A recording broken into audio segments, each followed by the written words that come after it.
Quem é Jesus? No livro de Êxodo, o Cordeiro que liberta. Antes que o mar se abrisse, antes que o cajado tocasse as águas, antes que qualquer libertação fosse visível aos olhos humanos, Deus já havia decidido descer. O Êxodo não começa com Moisés, não começa com sinais nem com confrontos públicos. Ele começa no invisível, no lugar onde o sofrimento parecia ter se tornado rotina e o silêncio parecia definitivo. Por séculos, o povo de Israel aprendeu a viver com correntes como se fossem herança, com o peso do cativeiro como se fosse destino. O Egito se tornou casa, mas nunca foi lar.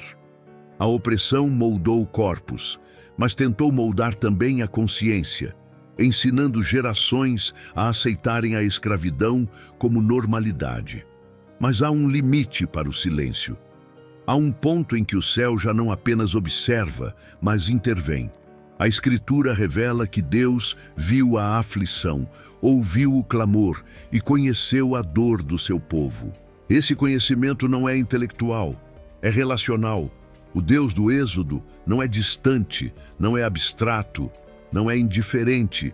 Ele entra na história porque a redenção não nasce da força humana, mas da decisão divina.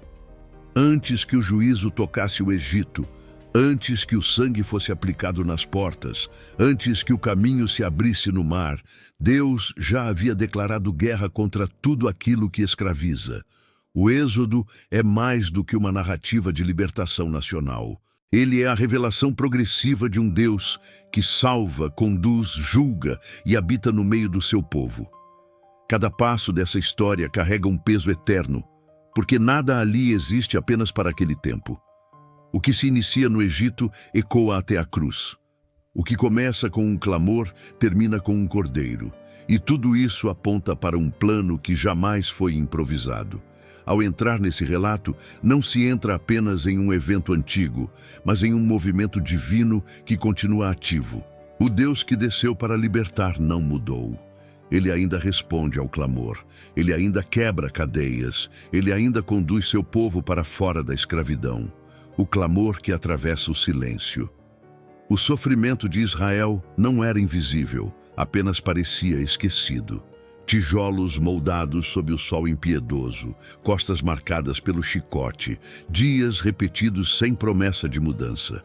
O cativeiro não começou de forma violenta, mas terminou de forma cruel. O que era acolhimento tornou-se opressão, e a prosperidade deu lugar ao medo. O Egito passou a ver em Israel não um povo, mas uma ameaça. E quando o medo governa, a injustiça se institucionaliza. Gerações nasceram sem conhecer liberdade. Crianças aprenderam desde cedo que sua força não lhes pertencia. O trabalho incessante não era apenas físico, era psicológico e espiritual. O objetivo não era apenas produzir tijolos, mas quebrar a identidade. Ainda assim, algo resistia. Mesmo esmagado, o povo crescia. Mesmo oprimido, se multiplicava. Isso não era rebeldia humana, era sinal de uma promessa que não podia ser anulada. A Escritura afirma que o clamor dos filhos de Israel subiu a Deus. Esse clamor não foi ensaiado, não foi estratégico, não foi religioso. Foi o grito cru da dor acumulada, o gemido que nasce quando não há mais força para explicar o sofrimento.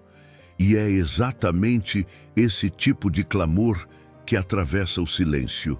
Deus não precisa ser informado da dor, mas escolhe responder quando o tempo da redenção chega à sua plenitude. O clamor não mudou o caráter de Deus, mas revelou o momento da intervenção.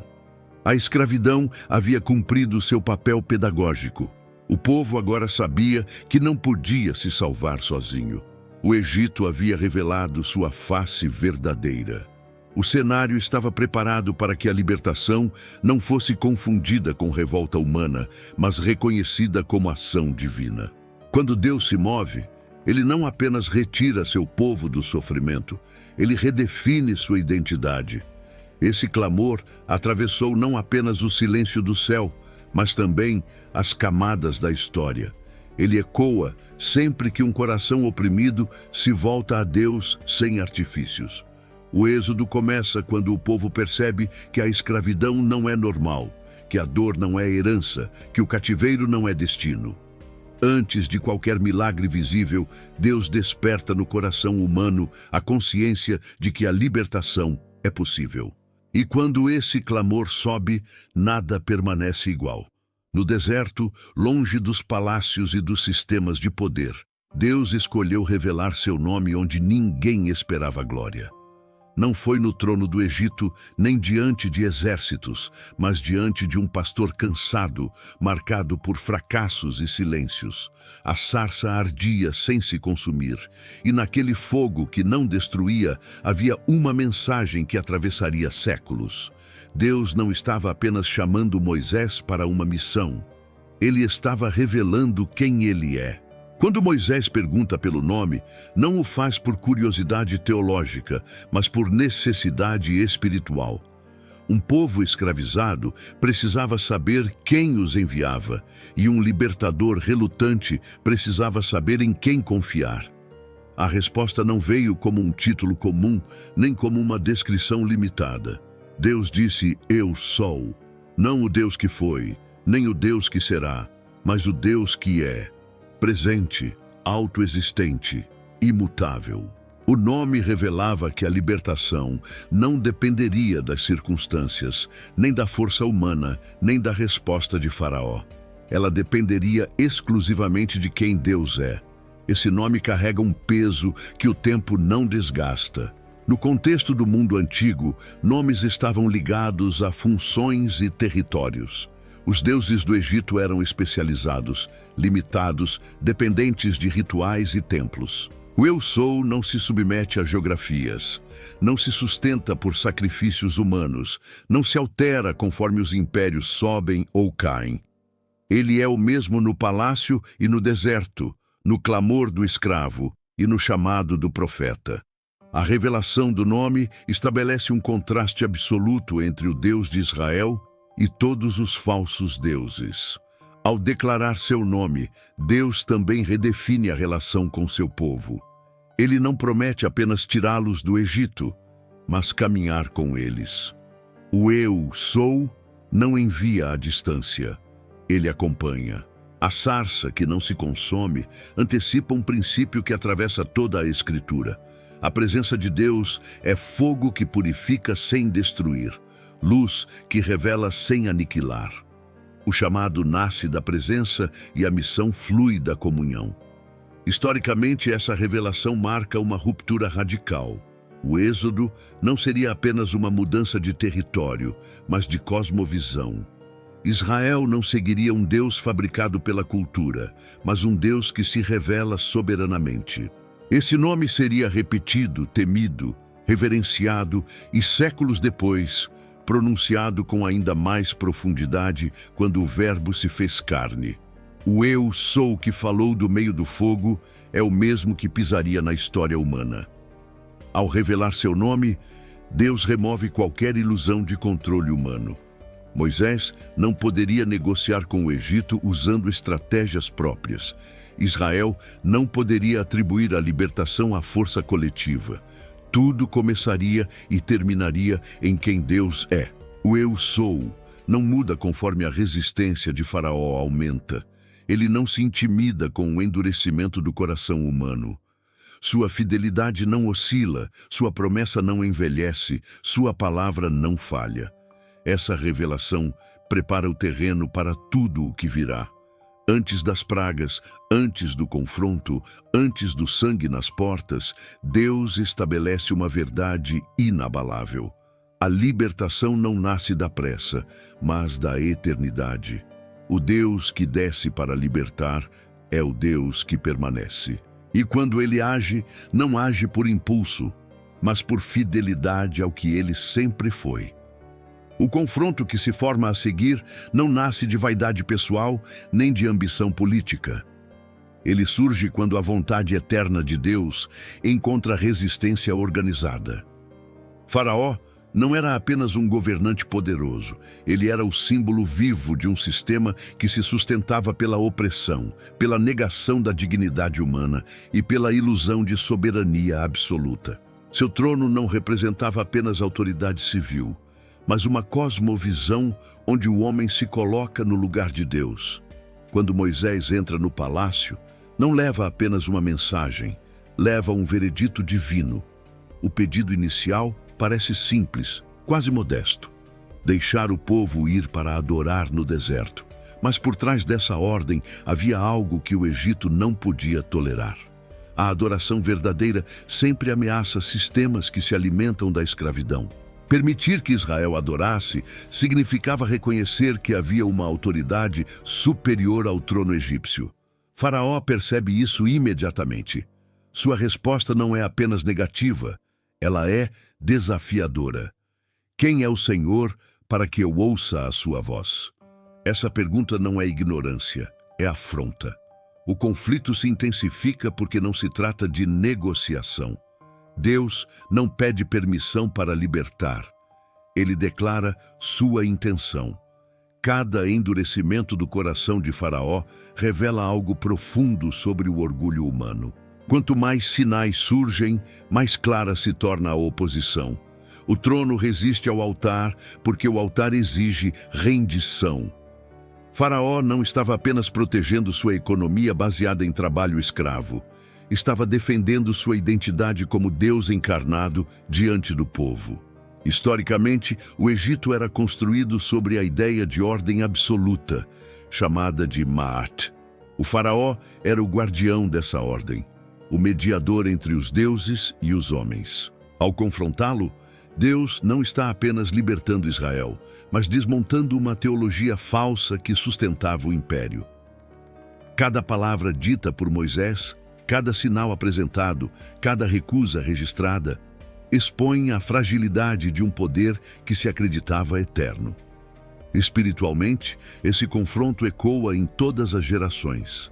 Sempre que a vontade de Deus colide com estruturas que se alimentam do controle, a reação é resistência. O trono não cede facilmente porque ceder significa reconhecer limites. O altar, por sua vez, não negocia princípios. Ele chama a obediência plena. O Êxodo revela que a libertação verdadeira exige confronto. Não há saída do cativeiro sem enfrentamento direto com aquilo que mantém o povo preso. À medida que o embate avança, fica evidente que Faraó não está apenas rejeitando Moisés, mas rejeitando a revelação de Deus. Seu coração endurecido se torna testemunha contra si mesmo. Cada negativa acrescenta peso ao juízo que se aproxima. O confronto entre o trono e o altar não é equilibrado. Desde o início, o resultado está determinado. A soberania humana sempre cede diante da soberania divina. Esse capítulo prepara o cenário para algo ainda mais profundo. O confronto não ficará restrito a palavras ou decretos. Ele se manifestará em sinais visíveis que revelarão quem realmente governa a criação. Quando o trono insiste em se colocar acima de Deus, o próprio Deus responde não com caos, mas com juízo revelador. O altar permanece firme e o céu começa a agir.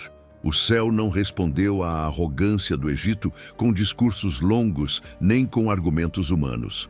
A resposta veio em atos que tocaram o coração da criação. As pragas não surgiram como explosões de ira descontrolada, mas como manifestações precisas de juízo. Cada golpe carregava uma mensagem silenciosa, clara para quem tinha olhos para ver. Deus não estava apenas punindo o Egito. Estava revelando quem ele é e quem os deuses do Egito nunca foram. As águas do Nilo, fonte de vida e orgulho nacional, tornaram-se sangue.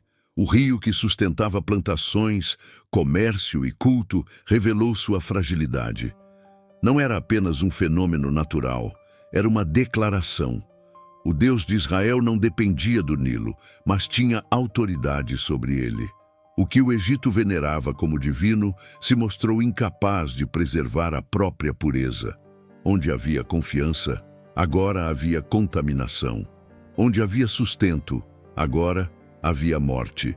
Cada praga avançava como uma exposição progressiva. As rãs invadiram os palácios. Os piolhos tocaram sacerdotes, as moscas corromperam ambientes sagrados.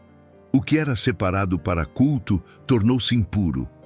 A distinção entre sagrado e comum, tão central na religião egípcia, foi desmontada diante de todos.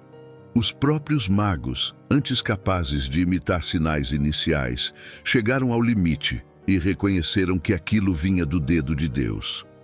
A confissão tardia não trouxe arrependimento, apenas mais temor. O juízo continuou a avançar sobre áreas cada vez mais profundas da vida egípcia. Os animais adoeceram, a economia rural foi atingida, a pele dos homens foi ferida. Nada ficou fora do alcance da mão divina. Cada golpe removia uma camada da falsa segurança construída ao longo de séculos. Os deuses que prometiam proteção se mantiveram em silêncio. Os templos não responderam. As estátuas não se moveram. O Egito começou a perceber que sua fé era incapaz de salvar. Historicamente, essas pragas atingiam diretamente divindades específicas veneradas no Egito. O Deus de Israel não estava agindo de forma genérica, mas confrontando crenças centrais da cultura. Isso não era apenas libertação física de um povo, era a demolição teológica de um sistema inteiro. Deus estava ensinando a Israel e também às nações que ele não é apenas superior, mas único. Não há concorrência real quando o Criador se manifesta. À medida que os juízos se intensificavam, uma distinção começou a se tornar evidente. A terra de Gósen permanecia preservada. Onde o povo de Deus habitava, havia separação. Essa diferença não era fruto de mérito humano, mas de aliança. O juízo não vinha para confundir o justo com o ímpio. Ele revelava quem estava sob a proteção divina e quem insistia em permanecer sob a própria arrogância. Mesmo assim, o coração de Faraó continuava endurecido. Cada alívio temporário era seguido por nova recusa. A misericórdia era desprezada e o tempo concedido era desperdiçado. Isso revela um princípio solene. O juízo de Deus nunca chega sem aviso. Ele é precedido por oportunidades de rendição. Quando essas oportunidades são rejeitadas, o juízo não é injustiça, é consequência. Os falsos deuses foram desmascarados um a um, não apenas diante do povo, mas diante da própria história. O Êxodo mostra que a libertação verdadeira exige que os ídolos sejam expostos e derrotados. Deus não compartilha sua glória. Antes que o povo saia do Egito, o Egito precisa cair espiritualmente. O cenário agora está preparado para a noite mais decisiva de todas, onde não apenas os deuses seriam julgados, mas a própria vida seria confrontada. Quando a escuridão desceu sobre o Egito naquela noite, ela não veio como surpresa, mas como culminação. Tudo havia sido anunciado, cada oportunidade concedida, cada chamado ignorado. A morte agora se aproximava não como um acaso, mas como juízo final contra um sistema que se recusou a reconhecer o Deus vivo. Ainda assim, mesmo diante do juízo, Deus abriu um caminho de salvação. Não por fuga, não por força, mas por obediência. Naquela noite, um cordeiro seria separado, e esse ato simples carregaria um peso eterno. O cordeiro não podia ter defeito, não podia ser escolhido às pressas, nem oferecido de qualquer forma. Ele deveria ser examinado, observado, separado dias antes. Isso ensinava algo profundo a um povo que aprendera a viver sob ordens arbitrárias. A salvação exigia atenção, reverência e submissão à palavra de Deus. O sangue daquele cordeiro não era simbólico no sentido emocional. Era literal, visível, aplicado com cuidado nos umbrais das portas. Aquela marca não era para Deus se lembrar, mas para o povo declarar publicamente sua confiança. Dentro das casas havia silêncio e expectativa. Famílias reunidas, sandálias nos pés, cajados nas mãos. A refeição não era de celebração, mas de prontidão. Deus estava ensinando que a libertação não seria confortável, mas decisiva. O cordeiro assado inteiro, sem ossos quebrados, antecipava um padrão que atravessaria a história. Nada podia ser deixado para trás. A redenção não aceita fragmentação. Ou se confia plenamente, ou se permanece sob o juízo. Fora das casas marcadas pelo sangue, o Egito dormia em falsa segurança. Palácios e cabanas, nobres e servos, todos estavam sob a mesma sentença.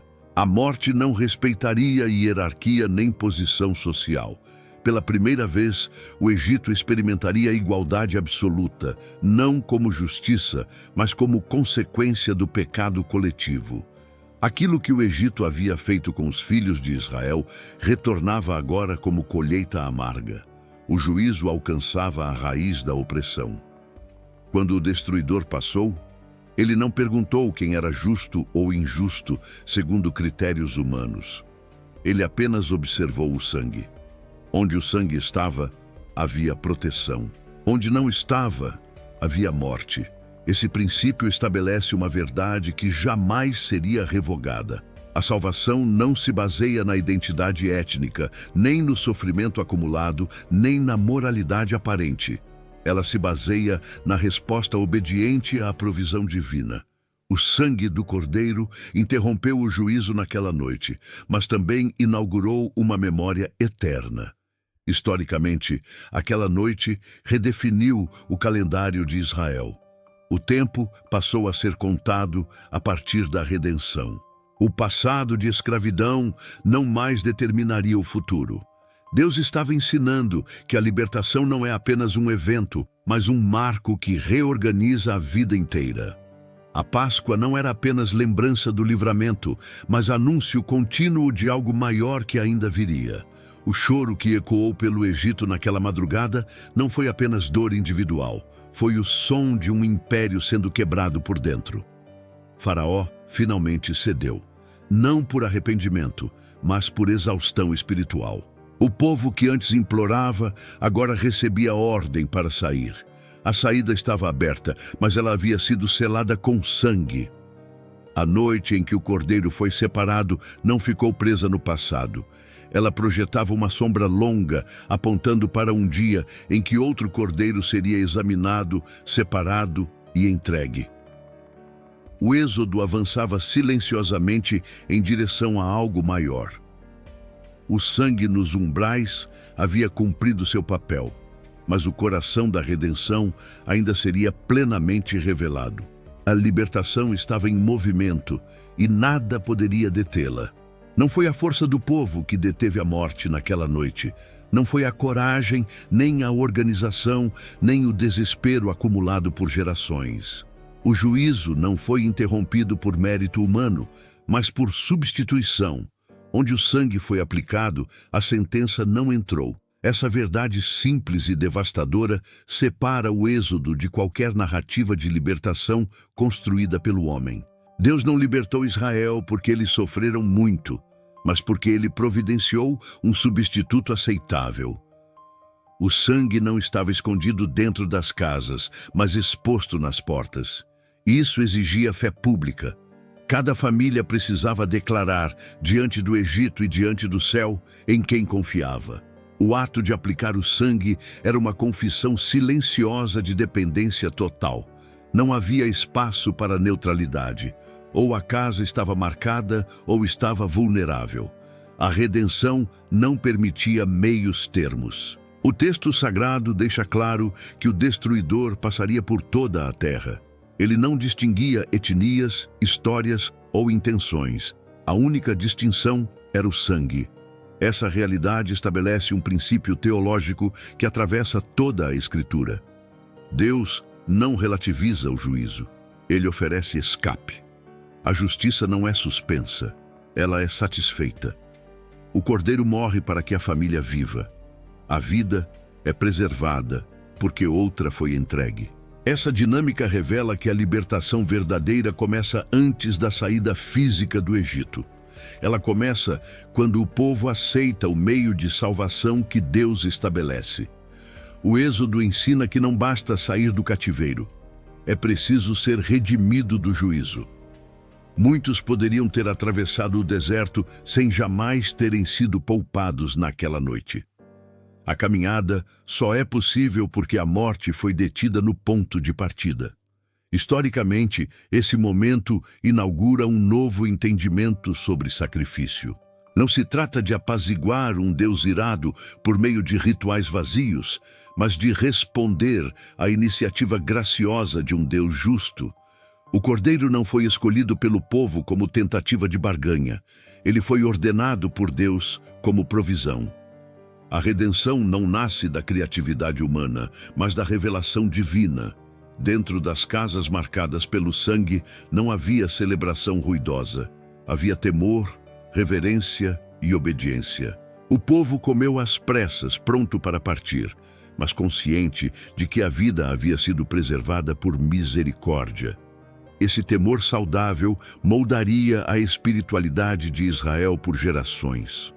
A memória do sangue aplicado ensinaria que a liberdade sempre tem um custo e que esse custo nunca recai sobre quem é libertado. O sangue que interrompeu o juízo também estabeleceu um padrão de comunhão. Deus passaria por cima das casas marcadas, não porque ignorava o pecado, mas porque o pecado havia sido tratado. A palavra usada indica proteção ativa. Deus não apenas evita a morte, Ele guarda aqueles que confiam em sua provisão. A redenção não é ausência de perigo, é presença divina no meio do juízo. Essa verdade prepara o coração para compreender algo ainda maior. Se o sangue de um cordeiro temporário pôde deter a morte por uma noite, que tipo de libertação seria necessária para vencer o juízo definitivo? O Êxodo aponta para além de si mesmo. Ele ensina que toda libertação parcial carrega em si a promessa de uma libertação plena. O sangue aplicado nas portas foi suficiente para aquele momento, mas o plano de Deus avançava em direção a um sacrifício que não precisaria ser repetido. A partir daquela noite, Israel não poderia mais olhar para o sangue da mesma forma. Ele se tornaria sinal de vida, não de morte. Cada Páscoa celebrada no futuro traria à memória que a redenção sempre passa pelo altar antes de alcançar o caminho. O juízo foi interrompido, a libertação estava em marcha e o Deus que salva continuava conduzindo seu povo para fora, passo a passo, rumo a uma liberdade que ainda revelaria novos níveis de profundidade. A saída do Egito não aconteceu em desordem nem em fuga desesperada. O mesmo Deus que havia julgado o Egito agora organizava o caminho do seu povo. Israel saiu como quem responde a uma convocação, não como quem escapa por acaso. A noite da pressa havia terminado e o dia da condução começava. O povo partiu carregando não apenas pertences, mas uma identidade recém-restaurada. Escravos deixavam a terra que os aprisionara, mas não caminhavam sozinhos. A presença de Deus se manifestou de forma visível, contínua e orientadora. Uma coluna de nuvem guiava durante o dia, protegendo do calor do deserto e mantendo o povo unido. À noite, uma coluna de fogo iluminava o caminho, afastando o medo e impedindo o retrocesso. Não era apenas um sinal, era a direção viva. O Deus que libertou não se afastou após o milagre. Ele permaneceu à frente, mostrando que a redenção não termina no livramento inicial, mas se aprofunda na jornada. Historicamente, essa condução era algo sem precedentes. Povos migravam por necessidade ou conquista, mas Israel marchava por chamado. O trajeto não foi o mais curto nem o mais lógico aos olhos humanos. Deus deliberadamente evitou caminhos que exporiam o povo a conflitos imediatos, revelando que a libertação divina considera o estado do coração, não apenas a geografia. A pressa poderia produzir medo, e o medo poderia gerar retorno ao cativeiro. Deus conduzia com sabedoria, não com ansiedade. Espiritualmente, essa saída ensinava uma verdade essencial. Deus não liberta para abandonar, ele liberta para conduzir. O povo precisava aprender a seguir, não apenas a sair. A dependência que começara no sangue agora se transformava em confiança diária. Cada passo exigia atenção à presença divina. A coluna não permitia autonomia absoluta nem retorno confortável. Seguir a Deus implicava renunciar à segurança aparente do passado. Enquanto Israel avançava, o Egito começava a se reorganizar em arrependimento tardio. O coração de Faraó, ainda endurecido, se encheu de remorso não pelo pecado, mas pela perda. A escravidão havia terminado, mas o espírito de opressão ainda perseguia. Isso revela que a libertação externa não encerra automaticamente o conflito. Aquilo que foi deixado para trás pode tentar alcançar novamente. O povo caminhava, mas o perigo se aproximava. À frente, o deserto se estendia sem garantias visíveis. Atrás, o exército egípcio se reorganizava com fúria. A saída, que não foi fuga, agora se tornava prova de fé. Deus havia tirado Israel do Egito, mas agora precisava ensinar Israel a confiar fora dele. A verdadeira libertação exige perseverança quando o caminho parece estreito. A coluna que guiava também separava. Quando o inimigo se aproximou, a presença divina se colocou entre o povo e a ameaça. A nuvem que orientava durante o dia tornou-se barreira à noite. Deus não apenas mostra o caminho, ele protege o avanço. A redenção não é ausência de oposição, mas segurança em meio a ela. Esse momento revela que a libertação não pode ser medida apenas pelo ponto de partida, mas pela fidelidade ao longo do percurso. Israel não havia chegado à terra prometida, mas já caminhava sob promessa. A saída do Egito marcou o fim da escravidão, mas também o início de uma dependência mais profunda. O Deus que chama para fora também chama para frente. O caminho agora conduzia o povo a um ponto sem retorno. À frente, águas profundas. Atrás, inimigos determinados. A libertação que começou com sangue e obediência agora exigiria confiança total. A história avançava para um momento onde a salvação seria revelada de forma ainda mais definitiva. O povo estava fora do Egito, mas a obra de Deus ainda não havia terminado. As águas estavam imóveis diante do povo, largas demais para atravessar, profundas demais para negociar. O mar não parecia ameaça até se tornar limite. Atrás, o som dos carros egípcios quebrava o silêncio do deserto. O que antes era libertação agora parecia armadilha. O povo havia saído do Egito, mas o Egito ainda os alcançava. Diante daquele cenário impossível, a fé foi exposta como nunca antes. O mesmo Deus que abrira portas agora permitia que o caminho parecesse fechado. O medo tomou conta do coração de muitos. As vozes que antes clamavam por libertação, agora questionavam a própria saída. A memória do cativeiro começou a parecer mais segura do que a incerteza da promessa. Esse momento revela uma verdade dura sobre o coração humano. A escravidão é conhecida, a liberdade exige confiança. O povo havia sido liberto do jugo, mas ainda precisava ser liberto do pensamento de escravo. Moisés não respondeu com estratégias militares nem com negociações tardias. Sua palavra foi simples, firme e carregada de autoridade que não vinha dele. O Senhor pelejará por vós. Essa declaração não ignorava o perigo, mas o reposicionava. O conflito não pertencia mais ao povo. A salvação não exigiria esforço humano, mas entrega total. Diante do mar, Deus ensinava que há momentos em que avançar significa apenas permanecer confiando. Quando o cajado se ergueu, não foi um gesto mágico, mas um ato de obediência. O vento começou a soprar durante a noite, não com violência desordenada, mas com direção precisa. As águas se dividiram, formando paredes à direita e à esquerda. O mar reconheceu a voz do Criador. O que era obstáculo tornou-se caminho. Onde antes havia limite, agora havia passagem. Deus não removeu o mar. Ele o transformou em instrumento de salvação. O povo atravessou a seco. Cada passo era um testemunho silencioso de que a promessa era real. O chão firme sob os pés não anulava o temor, mas o submetia à confiança. Pais conduziam filhos, idosos avançavam com cuidado, todos sustentados pela mesma graça. A travessia não foi rápida demais para ser superficial, nem lenta demais para gerar dúvida. Foi exata, como tudo que procede da mão de Deus. O Egito tentou seguir pelo mesmo caminho. O que havia sido abertura para uns, tornou-se julgamento para outros. Os carros avançaram, os cavalos entraram, mas o mar não respondeu da mesma forma. As rodas se prenderam, o caos se instalou. O mesmo poder que sustentou Israel começou a pesar sobre os egípcios. O mar não mudou de natureza, a relação com ele é que mudou.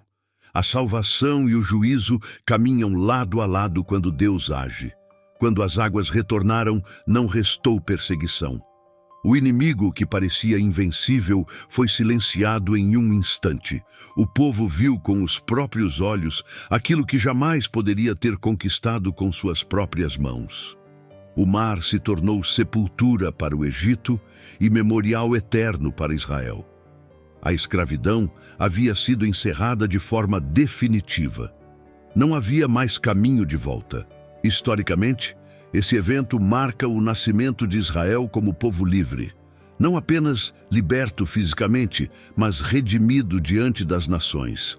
O Deus de Israel havia demonstrado domínio absoluto sobre a criação. O mar, símbolo de caos no imaginário antigo, foi submetido à ordem divina. Isso não era apenas milagre, era revelação teológica. O Senhor reina sobre tudo o que assusta o coração humano. O cântico que se seguiu não foi ensaiado, foi espontâneo. A adoração nasceu da experiência direta da salvação. O povo cantou porque viu, porque atravessou, porque foi preservado. O mar que se abriu para uns e julgou outros se tornou sinal eterno de que a libertação não depende de circunstâncias favoráveis, mas da fidelidade de Deus. Mas a travessia não era o fim. O deserto aguardava, e com ele novos testes, novas dependências, novas revelações. O povo agora sabia que Deus abre caminhos onde não há. Ainda assim, precisaria aprender a confiar quando não houvesse mar para se abrir, apenas dias comuns de silêncio e espera. A salvação havia sido revelada com poder, mas a jornada apenas começava. A liberdade trouxe um silêncio que ninguém esperava. Sem o som dos carros egípcios, sem o grito dos feitores, sem o peso imediato da perseguição, o deserto se revelou em sua nudez. Não havia muralhas, não havia cidades, não havia reservas visíveis. Apenas céu aberto, areia extensa e um povo livre que ainda não sabia viver sem correntes. O deserto não surgiu como castigo, mas como escola. Ali, Deus começaria a formar o coração daqueles que havia libertado. A fome não demorou a aparecer. O entusiasmo do cântico à beira do mar deu lugar à inquietação diária. A memória do Egito, distorcida pelo medo, começou a parecer mais generosa do que a provisão invisível de Deus. O povo não negava a libertação, mas questionava o caminho. Esse contraste revela uma verdade profunda. A fé que atravessa o mar ainda precisa aprender a atravessar o cotidiano. O deserto expõe aquilo que os milagres iniciais não revelam. Deus respondeu à murmuração não com rejeição, mas com provisão. O maná desceu como algo nunca visto antes. Branco, simples, suficiente. Não podia ser armazenado, não podia ser controlado, não podia ser acumulado. Cada dia exigia confiança renovada. A dependência não era opcional, era estrutural. Deus estava ensinando que a vida não se sustenta pelo excesso, mas pela fidelidade diária.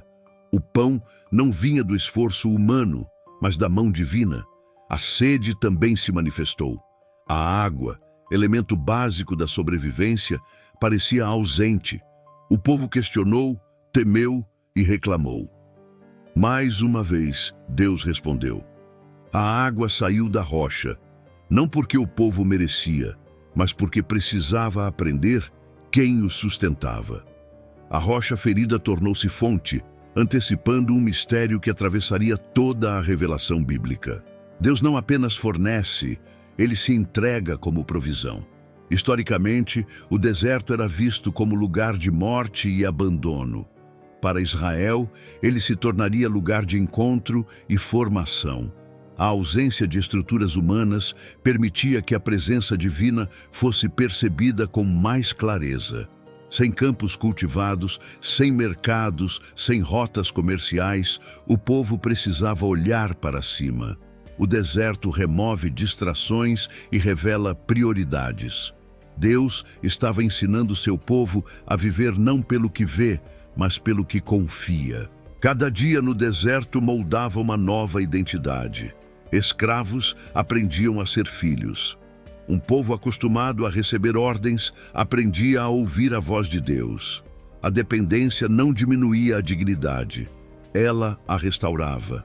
Deus não estava preparando apenas um povo para possuir uma terra, mas um povo capaz de permanecer fiel quando a terra fosse conquistada. Espiritualmente, o deserto revela que a liberdade sem dependência gera arrogância, e a dependência sem liberdade gera opressão. Deus une ambos. Ele liberta e sustenta.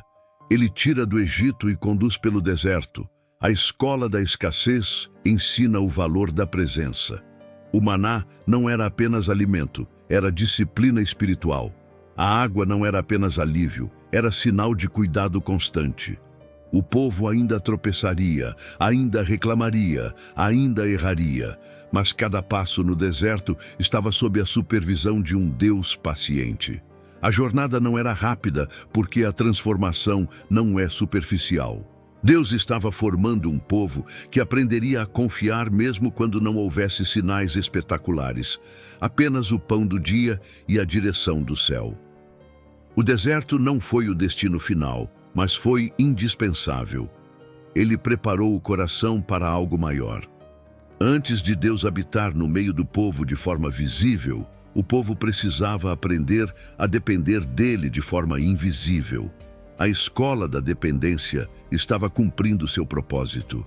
Enquanto o povo caminhava entre dunas e silêncios, algo estava sendo preparado no monte. O Deus que sustenta também deseja habitar. O monte se ergueu diante do povo como um limite entre o comum e o santo. O Sinai não foi escolhido por sua altura, nem por sua imponência natural, mas porque Deus decidiu descer ali. Quando o céu tocou a terra, não houve confusão, mas reverência. Trovões ecoaram, fumaça subiu, a terra tremeu. A manifestação não era para exibir poder, mas para ensinar proximidade responsável. O Deus que libertou do Egito agora se revelava como o Deus que habita no meio do seu povo. A presença divina não foi diluída para se tornar confortável. Ela foi revelada em santidade. O povo foi instruído a se preparar, a se consagrar, a reconhecer limites. Isso ensinava que a intimidade com Deus não elimina o temor, ela o aprofunda. O mesmo Deus que abriu o mar agora falava com voz audível, mostrando que libertação sem direção se torna confusão. A lei não foi dada para escravizar novamente, mas para orientar um povo livre a viver em aliança. Historicamente, o Sinai marca um momento singular na história religiosa da humanidade. Nenhuma outra nação recebeu sua identidade diretamente da voz de Deus. Israel não se tornou povo apenas por genealogia, mas por revelação. A aliança estabelecida ali não era um contrato político, mas um vínculo espiritual. Deus se apresentava não apenas como libertador, mas como Senhor. A liberdade agora precisava ser organizada pela obediência. Enquanto o monte ardia, o povo percebeu algo essencial. A proximidade de Deus não anula a necessidade de mediação. Moisés subiu não por mérito próprio, mas por chamado. Isso estabelecia um padrão que atravessaria toda a Escritura. Deus deseja habitar com seu povo, mas essa habitação exige acesso regulado pela sua vontade. A santidade não afasta, ela protege. O tabernáculo nasce dessa revelação. Deus não escolheu permanecer distante no monte. Ele decidiu descer novamente, agora para o centro do acampamento. Cada detalhe da construção carregava significado. Materiais simples, medidas precisas, disposição cuidadosa. Nada era aleatório. O Deus infinito escolheu se manifestar em espaço definido para ensinar que sua presença é organizada, intencional e acessível dentro dos limites que ele mesmo estabelece. A nuvem que guiava o povo agora repousava sobre a tenda. A glória que estremecera o monte agora se tornava presença contínua. Deus não visitava ocasionalmente, ele habitava. Isso redefiniu completamente a identidade de Israel. Eles não eram apenas um povo em trânsito, eram uma comunidade que caminhava com Deus no centro. Cada movimento do acampamento dependia da presença. Quando a nuvem se erguia, o povo partia. Quando permanecia, o povo descansava. Espiritualmente, isso revela que a verdadeira liberdade não é a ausência de direção, mas submissão à presença divina. Deus não libertou Israel para que cada um seguisse seu próprio caminho. Ele os libertou para caminhar com ele. A habitação divina no meio do povo ensinava que a vida espiritual não se sustenta apenas em eventos extraordinários, mas em convivência contínua. O Sinai ensinou temor. O tabernáculo ensinou comunhão. Ambos eram necessários. Sem temor, a presença se torna banal. Sem presença, o temor se torna distante. Deus uniu os dois. O Deus que habita no meio do povo é o mesmo que permanece santo. Essa tensão santa moldaria toda a espiritualidade de Israel. Enquanto o povo aprendia a viver com Deus no centro, algo ainda maior se desenhava no horizonte da revelação. O tabernáculo apontava para uma habitação mais profunda, mais definitiva. A presença entre o povo ainda dependia de sacrifícios repetidos, de mediações constantes. A sombra estava formada, mas a realidade ainda viria. O Deus que habitava na tenda preparava o caminho para habitar de forma plena. A história avançava silenciosamente em direção ao Cordeiro, que faria morada não apenas no meio do povo, mas dentro dele. Cada sacrifício oferecido no tabernáculo carregava um silêncio incômodo. O sangue era derramado, o altar era purificado, o povo era preservado, mas algo permanecia incompleto. A repetição constante revelava que a solução ainda era provisória. O cordeiro era aceito, mas não definitivo. A cada geração, a cada celebração, a mesma pergunta ecoava sem ser formulada. Até quando o sangue precisaria ser derramado? O sistema sacrificial ensinava verdades profundas, mas também revelava limites claros. O pecado era coberto, não removido. A consciência era aliviada, não transformada. O acesso à presença de Deus existia, mas permanecia restrito. O véu separava, o sacerdote mediava, o sacrifício precisava ser renovado. Tudo isso não era falha, era pedagogia divina. Deus estava formando um povo capaz de reconhecer o valor de um sacrifício perfeito quando ele finalmente fosse revelado. O Cordeiro do Êxodo, separado, examinado e morto, tornou-se referência contínua.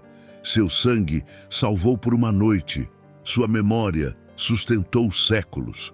Mas cada Páscoa celebrada reforçava que aquela libertação apontava para algo maior.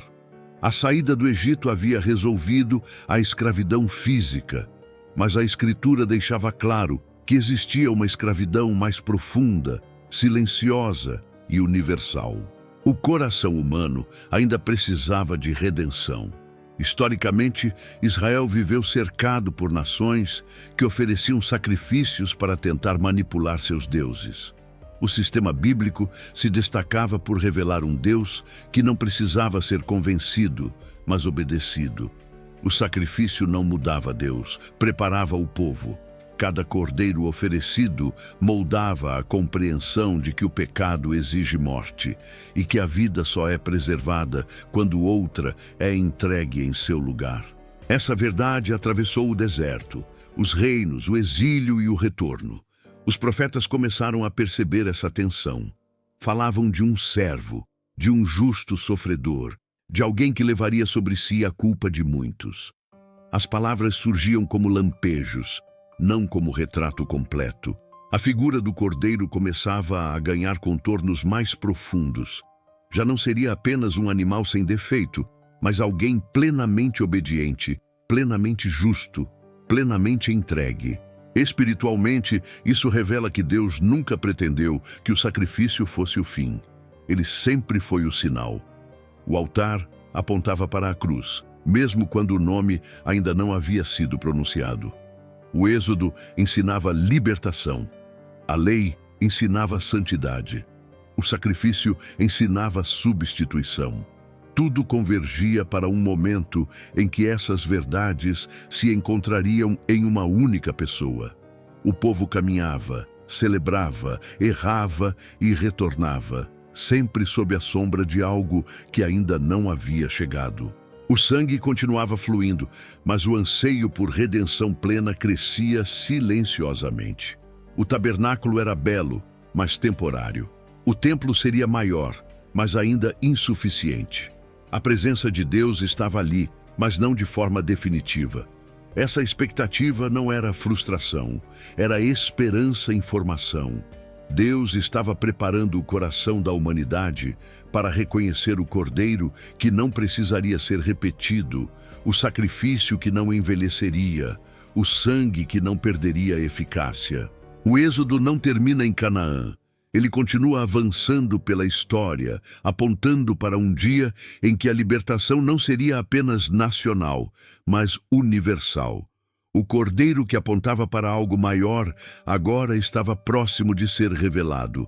A sombra havia cumprido seu papel. A realidade se aproximava. O Deus que libertou Israel do Egito estava prestes a realizar um êxodo definitivo, não mais por meio de sinais no céu, mas por meio da entrega do próprio Filho. A história respirava expectativa. O tempo da promessa estava maduro. Séculos depois, em uma terra novamente marcada por opressão, outro cordeiro foi apresentado, não separado em silêncio dentro de uma casa, mas exposto diante de todos, não protegido por portas fechadas, mas erguido em um madeiro.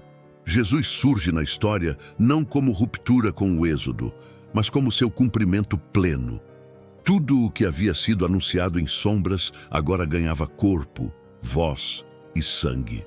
O Deus que descera para libertar no passado, agora descia para entregar a si mesmo. O anúncio não veio do templo, mas do deserto. Eis o Cordeiro de Deus, que tira o pecado do mundo.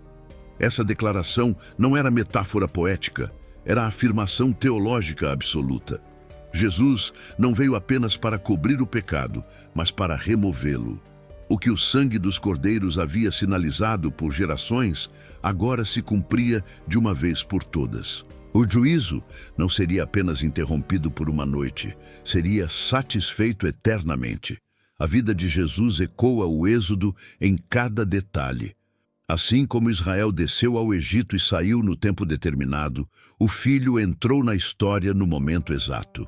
Assim como o Cordeiro precisava ser examinado, Jesus foi observado, questionado, testado, e nenhuma culpa foi encontrada. Nenhum osso foi quebrado. Nenhuma acusação se sustentou. A cruz não foi um acidente, foi a Páscoa definitiva acontecendo diante do mundo. Naquela sexta-feira, o céu escureceu como no Egito, mas agora não era o juízo sobre uma nação, era o juízo concentrado em uma pessoa. Jesus assumiu o lugar do primogênito, do escravo, do culpado. Ele se tornou o substituto universal. O sangue que escorria não marcava portas externas, mas abria um caminho interno. A redenção deixava de ser geográfica e se tornava espiritual. O Egito agora era o pecado. O faraó agora era a morte. E a libertação alcançava todos os que creem. Historicamente, a cruz escandalizou judeus e romanos. Para uns era fraqueza, para outros, loucura. Mas ali se cumpria o que o Êxodo sempre anunciou. Deus não liberta apenas por poder, mas por amor sacrificial. A força que abriu o mar agora se revelava na entrega voluntária do Filho. A justiça que julgou o Egito agora se manifestava como misericórdia oferecida à humanidade. Espiritualmente, Jesus inaugura o êxodo final. Não há mais necessidade de repetir sacrifícios. Não há mais véu separando. O acesso é aberto. A presença que antes habitava em tendas agora faz morada no coração dos que creem. A libertação não é apenas saída do cativeiro, é nova criação. O deserto da alma recebe água viva. O maná diário se transforma em pão eterno. A cruz não encerra a história, assim como o mar não encerrou o êxodo. A ressurreição confirma que o caminho foi aberto de forma definitiva. O inimigo foi derrotado, não apenas afastado. A morte perdeu sua autoridade. O povo de Deus agora caminha não em direção a uma terra física, mas a uma herança eterna. A promessa não envelhece, porque o Cordeiro vive. Jesus não apenas repete o êxodo, ele o eleva. Ele não liberta um povo, ele forma um corpo. Ele não conduz por colunas visíveis, mas pelo Espírito. O sangue não está mais nos umbrais, mas na consciência purificada. A pergunta que permanece não é se a libertação é possível, mas se o coração está disposto a confiar no Cordeiro. O êxodo encontra seu ápice em Cristo, mas sua jornada continua em cada vida redimida. A história não termina na cruz, ela começa ali. O Deus que desceu para libertar agora chama seu povo a caminhar em novidade de vida. O êxodo final está em movimento e o Cordeiro segue à frente. A libertação nunca foi o ponto final. Desde o princípio, Deus não apenas tirou um povo de um lugar, mas conduziu esse povo para um destino. A terra prometida não era um prêmio por esforço, mas herança preparada. Caminhar rumo a ela exigia mais do que memória do passado, exigia fidelidade no presente. O Êxodo ensina que sair do Egito é um ato poderoso, mas permanecer fiel ao Cordeiro é uma jornada contínua. Depois da travessia, o povo descobriu que a liberdade precisa ser administrada. Sem muros, sem correntes, sem feitores, o coração humano revelou suas inclinações. A promessa permanecia firme, mas a caminhada exigia obediência diária. Deus conduzia com paciência, corrigia com justiça e preservava com misericórdia. Cada acampamento, cada avanço, cada queda se tornava parte de uma formação mais profunda. O Deus que salva também educa. Historicamente, a terra prometida representava descanso após longa opressão. Era o lugar onde o povo viveria como nação, sob a lei de Deus, testemunhando às demais nações quem Ele é. Mas a promessa não eliminava o conflito. Antes de possuir, era preciso confiar. Antes de herdar, era preciso obedecer. O Êxodo não formou um povo triunfalista, formou um povo dependente. A fidelidade era o caminho que mantinha a promessa viva. Espiritualmente, esse percurso revela que a redenção não remove a responsabilidade. O sangue do Cordeiro garante acesso, mas a caminhada exige perseverança. O povo precisava aprender a ouvir, a esperar, a não se conformar com os padrões ao redor. A tentação de retornar ao passado sempre surgia quando o presente parecia difícil. Mas o Deus que chama para frente não permite retorno confortável ao cativeiro. Cada geração precisava decidir se viveria da promessa ou apenas da memória. A fidelidade não era herdada automaticamente. Ela precisava ser renovada. O Êxodo não era apenas uma história para ser contada, mas uma identidade a ser vivida. O povo que caminhava rumo à Terra Prometida aprendia que Deus não se revela apenas em grandes milagres, mas na constância do cuidado diário. Essa verdade se aprofunda à luz de Cristo. O povo redimido agora caminha rumo a uma herança incorruptível. A Terra Prometida deixa de ser apenas geográfica e se torna escatológica. O descanso final não está limitado a fronteiras, mas garantido pela obra consumada do Cordeiro. Ainda assim, a caminhada permanece. A fé continua sendo exercitada entre promessas já cumpridas e promessas ainda aguardadas. O Espírito conduz, assim como a nuvem conduziu no deserto. A palavra orienta, assim como a lei orientou no caminho antigo. O povo de Deus continua em marcha, não por força própria, mas pela fidelidade daquele que prometeu. A jornada cristã não é fuga do mundo, mas testemunho no mundo. Cada passo aponta para o dia em que a promessa será plenamente revelada. O Êxodo ensina que Deus não abandona o que liberta. Ele caminha à frente, sustenta no meio e prepara o fim. A Terra Prometida não é apenas destino, é certeza. O povo que segue o Cordeiro aprende que a fidelidade no caminho honra o Deus que garante a chegada. A história se move, as gerações passam, mas a promessa permanece. O Êxodo continua vivo em cada coração que escolhe caminhar com Deus. O Cordeiro que libertou continua conduzindo. E aqueles que seguem não caminham às cegas, caminham pela fé, sustentados pela promessa de que o Deus que começou a boa obra é fiel para completá-la. O Êxodo nunca foi apenas uma lembrança do que Deus fez. Ele sempre foi um anúncio do que Deus continua fazendo. A história, que começou com um clamor no Egito, não se encerra com a conquista de uma terra, nem mesmo com a cruz. Ela se estende por toda a geração que escuta a voz de Deus e decide sair. O mesmo Cordeiro que libertou no passado permanece à frente no presente, conduzindo seu povo por caminhos que exigem fé, rendição e perseverança. O livro de Êxodo termina, mas o movimento de Deus não. O Deus que desceu para libertar não se limita a intervenções pontuais. Ele caminha, ele guia, ele corrige, ele sustenta. O povo de Israel aprendeu que a presença de Deus não é um evento isolado, mas uma realidade contínua. A nuvem que guiava durante o dia e o fogo que iluminava a noite revelavam um princípio eterno.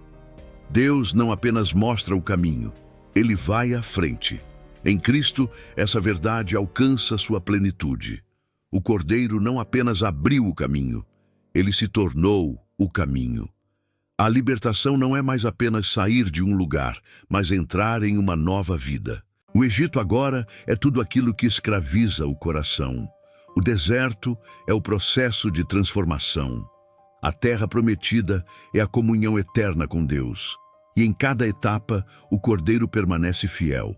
Espiritualmente, essa conclusão confronta o ouvinte com uma pergunta inevitável. Não se trata de saber se Deus é poderoso para libertar. A história já respondeu isso. Trata-se de decidir se há disposição para seguir quando o caminho exige confiança, quando o deserto parece longo, quando o passado tenta chamar de volta.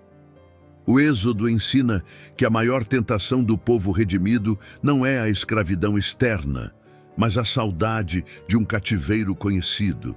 O Cordeiro ainda caminha à frente, mas ele não força ninguém a segui-lo. Ele chama, ele conduz, ele espera a resposta.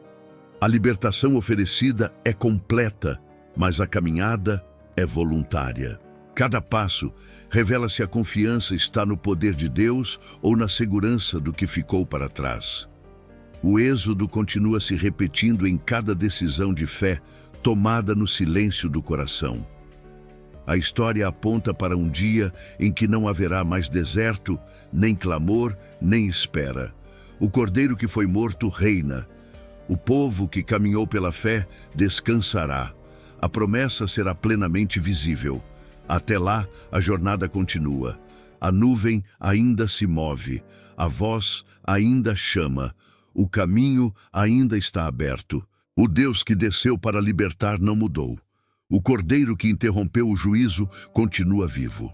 O êxodo não é apenas passado, ele é presente, ele é convite, ele é chamado. E aqueles que ouvem sua voz descobrem que a verdadeira liberdade não está apenas em sair, mas em seguir até o fim.